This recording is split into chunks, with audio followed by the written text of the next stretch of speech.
A ordem de Alexandre de Moraes para censurar cidadãos no âmbito dos inquéritos conduzidos por ele no Supremo Tribunal Federal causou intenso impacto entre os setores da sociedade que defendem a democracia. Diversos parlamentares e cidadãos se manifestaram contra a censura.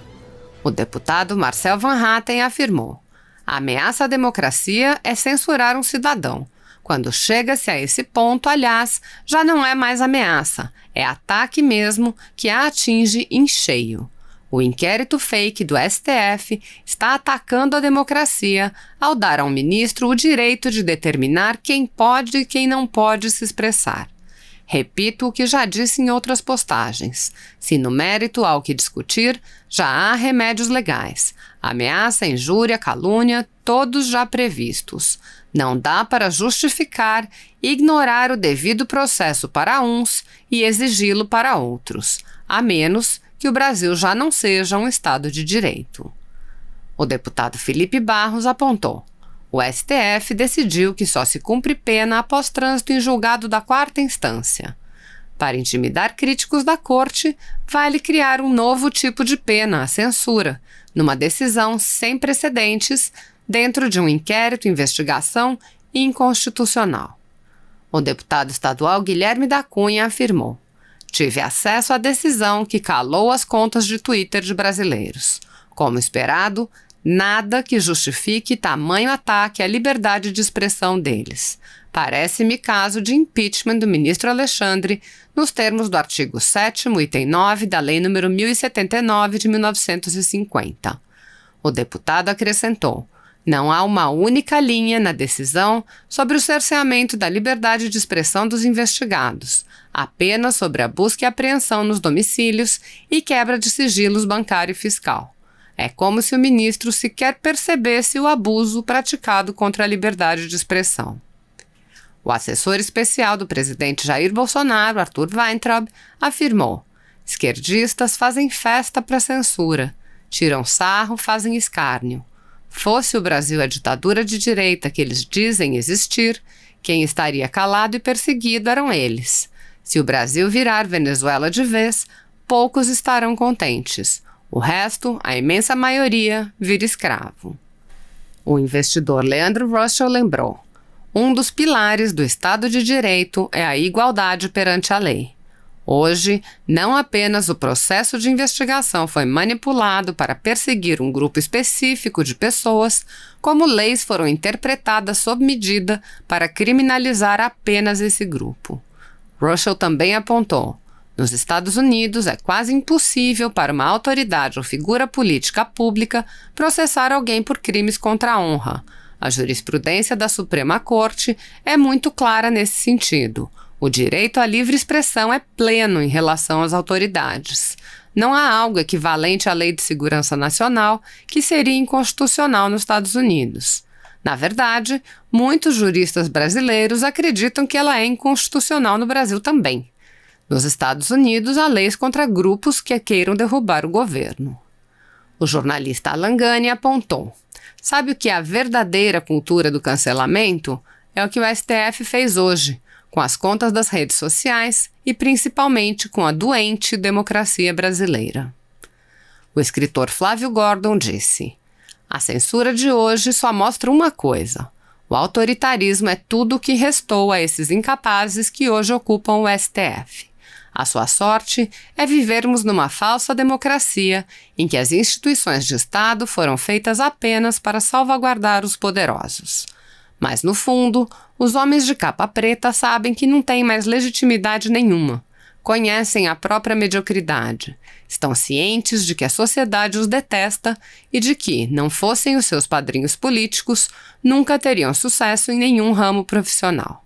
Aferram-se, portanto, ao poder nu e cru do arbítrio que uma república capenga e disfuncional lhes deu de bandeja. Mas em momento algum da história, nem em parte alguma, o poder do arbítrio conseguiu deter a verdade para sempre. O papel infame e vexaminoso que essas criaturas desempenham na nossa história já está carimbado. Podem mandar censurar, prender e matar o quanto queiram.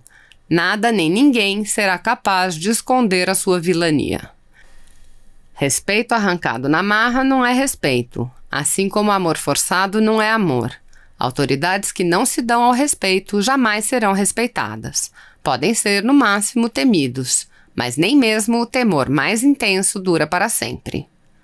A escritora Cláudia Wilde afirmou: o Brasil passou anos sendo vítima dos mais variados crimes, governado por bandidos condenados pela justiça, mas o STF manteve a sua sobriedade institucional.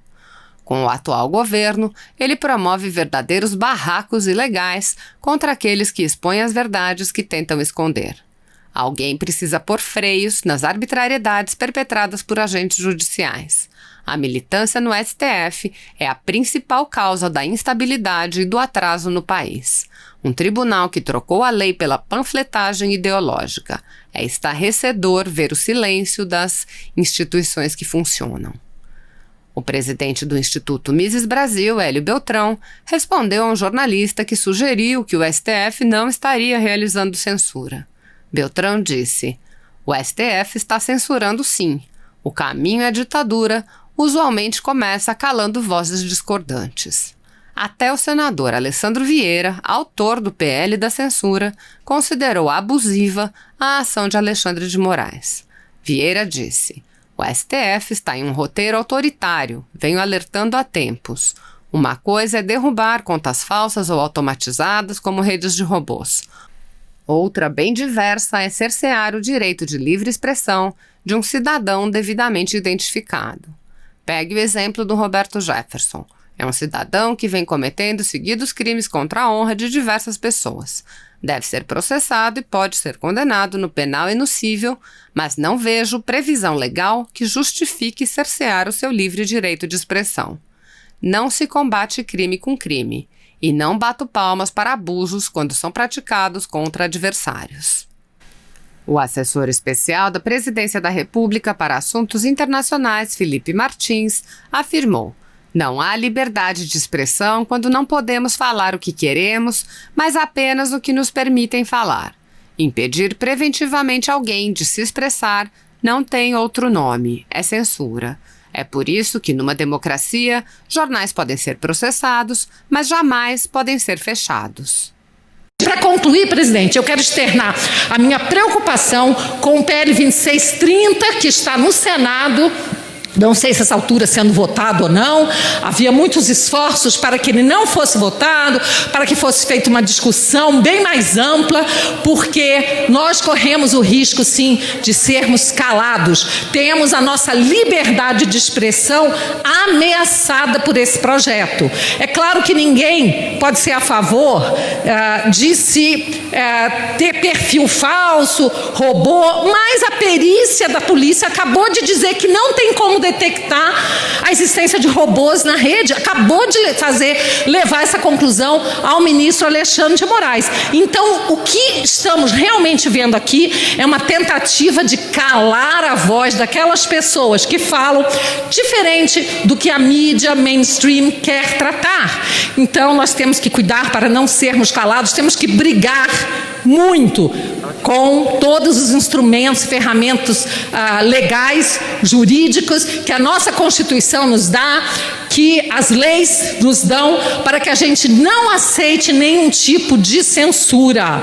Nós não aceitamos a censura. O Supremo, em outros tempos, já balizando os princípios da liberdade de expressão e o princípio da intimidade e da honra, já entendeu que se alguém tiver a sua honra ferida, deverá buscar o ressarcimento disso na justiça, mas que a liberdade de expressão, ela tem que prevalecer quando cotejados esses dois princípios.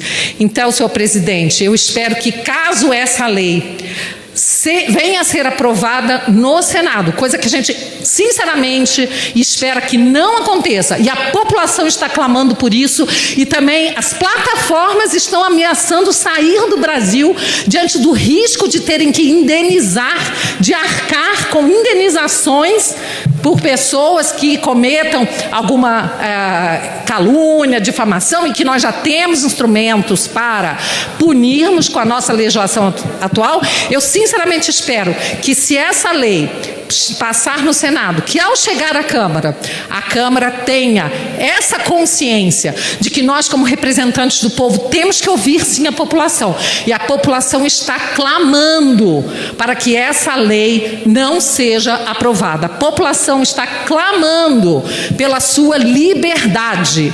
E cabe a nós, representantes do povo, garantirmos essa liberdade do povo brasileiro.